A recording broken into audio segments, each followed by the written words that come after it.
more can I say? Top Billin. All right, y'all, we are 3-0. Now, it didn't come in the fashion that a lot of people believed it may. However, I saw exactly what I needed to see from my Penn State Nittany Lions. I wanted to see them involved in a contest where things weren't perfect or weren't ideal. First start on the road for my man Drew Allar, and obviously he looked a lot more like a freshman or a lot more like someone who's experiencing something for the first time. You know what I mean, this is not indicative of exactly how he'll be the rest of the season. However, I saw what I needed to see even from him because my man kept battling. It didn't look like it showed any emotion on his face. It didn't look like he was just like, oh, this moment is too big for me. And I wanted to know if one hand would wash the other and both would wash the face. If the offense is having a bad day, can the defense be the linchpin of a win? Now, everybody wants to focus on what's down the road, one game at a time. This team is a young team from the standpoint of there's a few veterans lost there. A lot of the lit players on the team, for lack of a better term, are your younger players, and you're relying on those guys there, or you're relying on guys who aren't as experienced. So the more experience you can get in adverse situations, to me, man, it'll be worth its weight in gold. So you have to look around the landscape as well. I asked somebody before on this channel, and they couldn't come back with a solid answer because it's like, oh, no, this is going to suck when you play Michigan or Ohio State and all this and that. And I'm like, well, listen, have you watched those guys as well? Those guys have not been having perfect games. I asked a man to come back with the results of those games and if he watched them and stuff like that, and he couldn't. He had to just give me a generic answer of the type of players or name some players from Googling some players on their team. But that doesn't excite me. Watching Michigan yesterday versus, I forget who they were playing, Bowling Green. Right? You had your man throw 3 interceptions, right? That's probably something that they needed to have as well, right? To have them be in situations where it's like, oh shit, we don't have our fastball on offense. What could happen? Their defense played well. Turnovers galore for Penn State. The defense, to me, showed out in certain situations or certain aspects because think about this. We were concerned about the run. Outside of a couple of runs, right, one being, I think, a long-ass third down run when they were really playing for the pass there, that run game was shut down. Illinois really couldn't get off in the run, so they had to pass the ball. Then that's when you use that Manny Diaz defense. But listen, as far as Drew Allar goes, right, I'm covering him on a weekly basis. I don't have much time on this one, man. You guys have to make sure I have time, though, right? Because I have other things to do. If you're not sharing the content, because sharing is caring, make sure you're supporting the content and make it worth my while to come here, you know what I'm saying, and cover my beloved Penn State Nittany Lions, right? Other than that, man, I have to go and cover the teams that I have to cover the teams. It's a business, baby, at the end of the day here. But this is what you don't do. You have a quarterback who's young and he does not have the type of experience. You want to get the ball rolling. You want to be able to see that ball go through the basket early, right? So you get a widening of the defense here with Keandre Lambert-Smith, Malik McClain right here on a curl route, right? Pretty much a stick route right here. You get a slant backside. I want to say it might be Liam Clifford right there. So this is easy layup type stuff, right? Wide the defense, you catch them in man coverage. Coach Billin and those guys playing a lot of man coverage out there, sniffing the box. A lot of post safety, right? Deep post safety back there. You take what they give you. This should be an easy pitch and catch for the first throw right there. Bang, get the ball rolling. And no, my man Malik McClain beating up the ball with his hands, right? He was beating up the ball with his hands a few times in this game too. But if you have a young quarterback right there, man, you in situations that are not ideal or whatever like that, being on the road for the first time, 11 o'clock start, I would have to think local time there in Illinois. But look at that. That's a perfect pass right there. My man Malik McClain straight up drops it, right? So moving on past that, you on your third down, John. Look at this. This is absolutely perfect right here. My man's thinking the game through, like I said before. You got them working nub side to the boundary here. And look at this. Miscommunication. Get this going right here. You had 2 routes. He was expecting Malik McClain to drop off right here for a back shoulder throw. You can see it right here. He's throwing that. Malik McClain way up the field. I would expect there.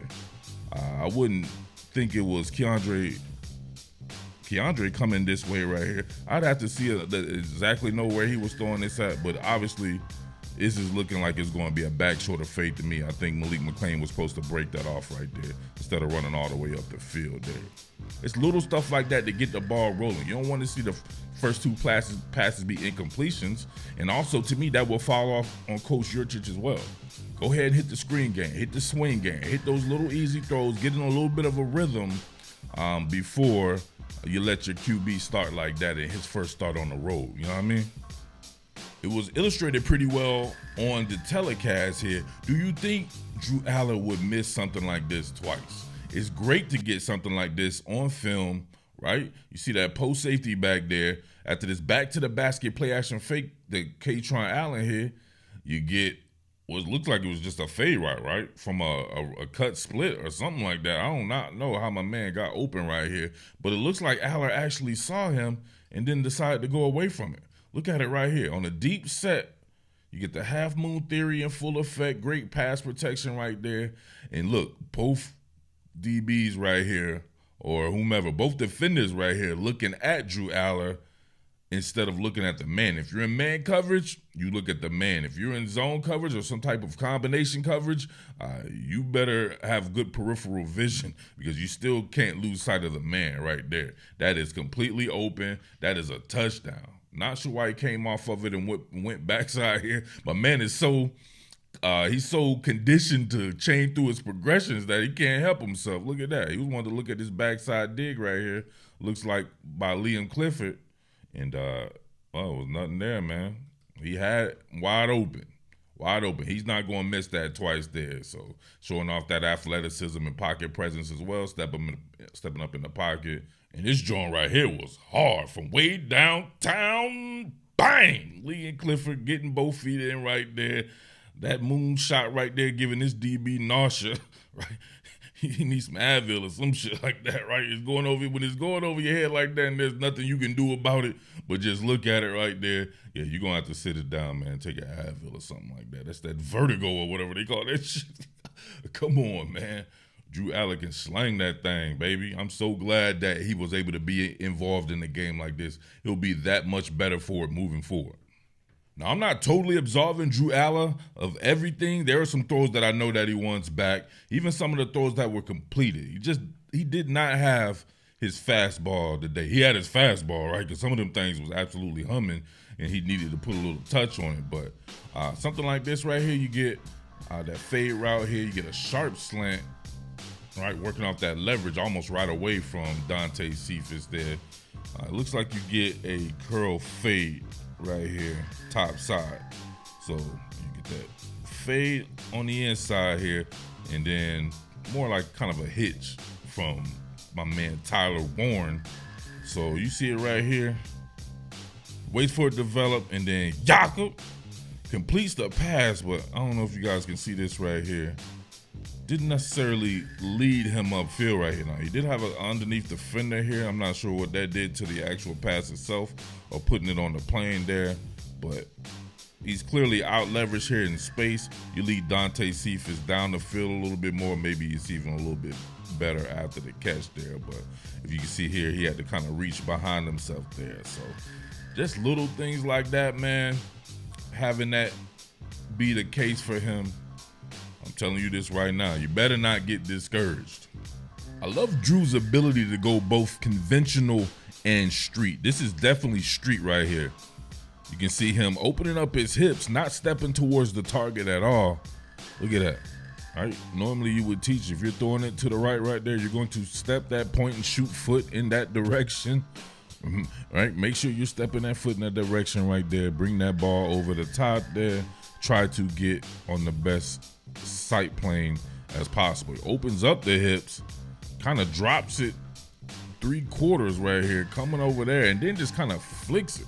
Doesn't even have like the full follow through on it there. And look how much, look, just with his wrist, like bang, like a fall away jumper right there, just with his wrist, just to get over that particular defender there, and it's still super accurate there. Theo Johnson able to pluck that bad boy out of the sky. Needs to be able to pluck and bring that bad boy in quickly to his body and secure it right there. So my man here was able to get a hand in there right there, and this could have been pretty.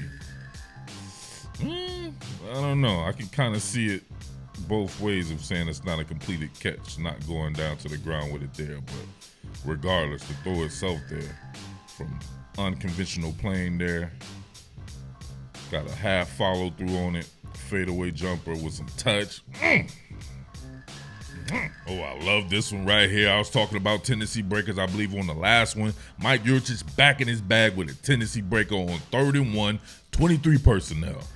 2 backs, 3 tight ends. You have, of course, Kaytron Allen here and Nick Singleton, your backs. Theo Johnson, Khalil Dinkins, Tyler Warren at tight end. So 23 personnel. And then you have Drew Allar under center. It's looking like it's going to be our traditional T-sweep or T-lead, however you want to classify that. But what do? Contract, then expand. That's hard. So you expand out right there into the pistol, and you get Dinkins out wide here. You get Nick Singleton out wide, and then Theo Johnson in the slot there. And then you get that rocket motion here, kinetic motion, and get my man Singleton on the outside. This is cold.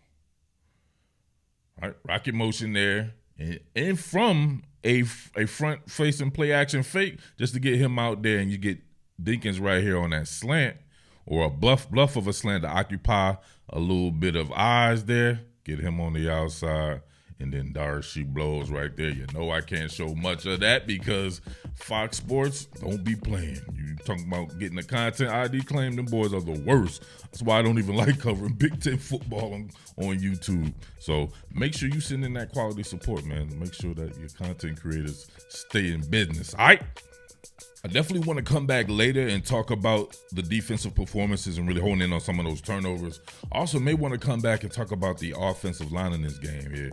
Even Olu Fashanu, to me, didn't have one of your better games here. I knew coming in, right, watching Illinois play this year, that they had multiple guys up front, like interior defensive linemen, and that freaking kid, Johnny Newton, Jesus. That's a nasty dude right there. That guy, you know what I mean, he needs to be on the Eagles or something like that. But that man is nasty up there, and he was dominating up front. So definitely something to look forward to, right, later on there. You may not see anybody better than the Newton, so it's good to see him right now. You may see something as good as Newton, but definitely won't be seeing anyone better. That dude was nasty. But on a play like this right here, this is where I want to see Drew Allar just take the layup right here. You can see him training through his progressions right there. That's good, right? Remember, this is a young guy. He's just a sophomore, right? Sophomore in his first handful of starts there. So he's looking out wide. He's going through his secondary, maybe even his tertiary read right here. Definitely going to his tertiary read. You could almost see it take shape from right to left here. But guess what? Nobody's open. You got underneath coverage sinking here. You got help over the top here. If you want to try to fit that in there, you're going to be throwing that in the double coverage there. You can see these routes are yet to develop. Everybody is covered right there. Olufashinu, god dang, look at that. Spread eagle on him right there. He need help and everything, right? Because that Newton kid was coming. What should you do? Take the cheese, man. Don't throw it in the potentially double coverage right there. Yeah, that underneath defender coming right there. You see right there, he puts it up.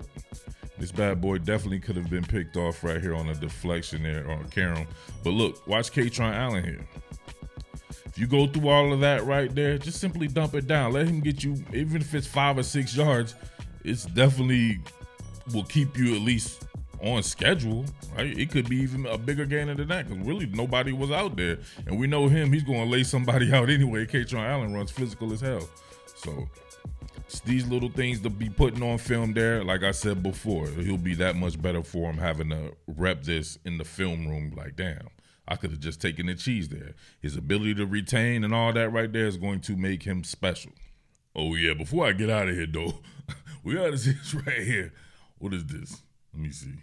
Inside zone, look at that. Oh, like a tight zone with a aiming point more on the exterior right here. And then look at the field defender. Where is he coming from? He's a third level defender. Probably a third level defender dropped into the box. He's trying to meet Drew Allar head on. Bang! Got sent to Zombie Town. Won't you send me to Zombie Town? Won't you send me to Zombie Town? You can see it right there. He got up. Oh, that shit. He was done. Cooked. Absolutely done right there. His teammates and shit. Like, oh, damn. When that shit happens to your teammates, man, all you can do is like, dang. He was fun when we knew him as a human being. Now he's the living dead, right? Look at Drew Allar right here, laughing about it. That boy be running hard. I don't know why they can't just start Drew Allar out, softening up defenses, and then come with the Nell and Nicholas Singleton. But hey, that's up for them to decide there. But listen, as far as this game goes, man, it was 30-7 when they called off the Dogs. That's been pretty much how it's been for the first two games prior to that. So same deal right there. You look at Michigan, I forget what there was, 31-7 or something like that, with your boy McCarthy throwing 3 interceptions. So a lot of these teams have stuff to work on this year, and Penn State being one of them. All these guys are pretty much on each other's level right here. So it's going to be who's going to progress the most over the next however many weeks until these guys see each other. But, hey, I like Penn State's chances against anyone. Even that team down south that you know what I'm saying, with the G word team there. Best team in the country, man, but even they were having some trouble with South Carolina, right, until they got that going in the second half there. So it can happen. It can happen, though. But from what I see right here, man, Penn State has the goods to beat anybody. Will they be able to put it together all at once? I believe so. We shall see, though. All right, but it's your boy, Jersey Mark. Shout-outs to everybody out in South Jersey. Remember, anytime you're up on the channel and you're from South Jersey, make sure you represent your city, baby, and let me know where you're from, all right? South Jersey, the entire Jersey. Big love ups to North Jersey as well. A lot of Penn State fans up there. Shout-outs to the entire Pennsylvania. Shout-outs to Philly, of course, Delaware, everybody in the whole Delaware Valley, all right? Elkton, Maryland, too. What more can I say? Top Billin.